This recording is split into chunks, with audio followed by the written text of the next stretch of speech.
नमस्कार। बात करेंगे जिंक के बारे में कि जिंक होता क्या है, हमें इसको अपनी बॉडी में ज़रूरत क्या है और इसके सोर्सेज क्या है, किसके हम लोगों को जिंक मिल सकता है।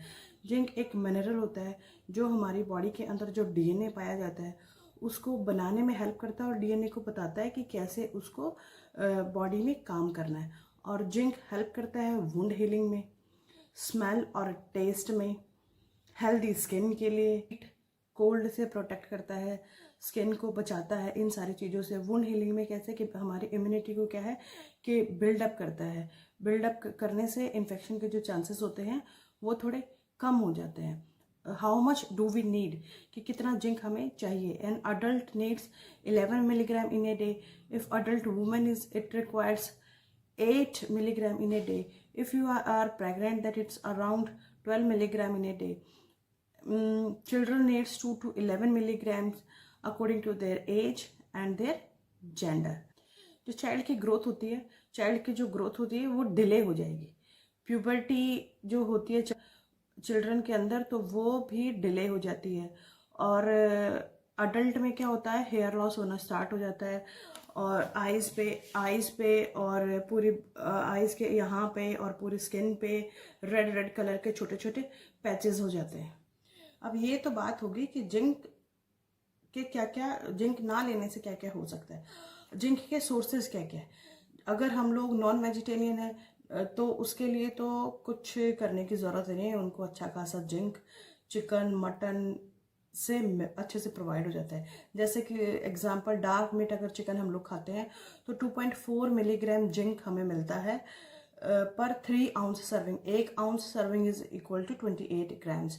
अगर हम वेजिटेरियन हैं तो उसका बेस्ट सोर्स है कैशू, जिसको काजू भी बोलते हैं। उसमें एक हैंडफुल अगर हम काजू खाते हैं that is enough for in 1 day.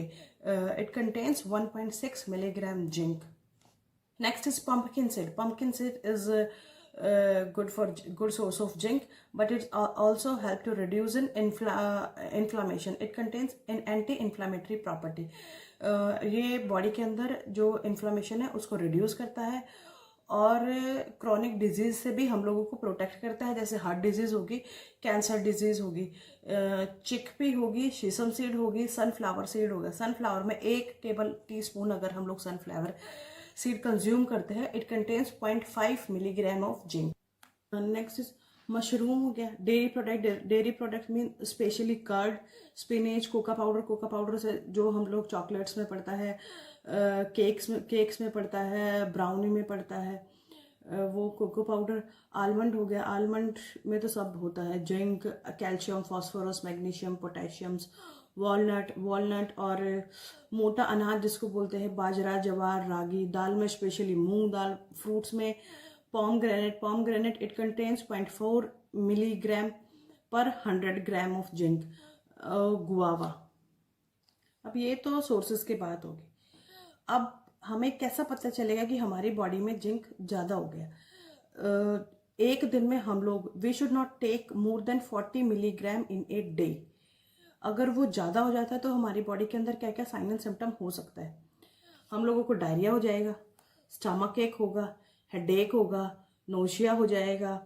अगर बॉडी में ज़्यादा होता है तो जो कॉपर का जो लेवल होता है वो कम हो जाता है और जो हाई डेंसिटी लिपोप्रोटीन होता है जिसको हम लोग गुड कोलेस्ट्रॉल बोलते हैं वो भी बॉडी के अंदर धीरे धीरे कम होना शुरू हो जाता है। और अगर हमें लगता है कि हमारे बच्चों में जिंक की कमी है तो हम लोगों को अगर जिंक सप्लीमेंट्स भी देना है तो वो खुद से नहीं देना है, वो पीडियाट्रिशियन से consult to your paediatrician, then you will give supplement to your child.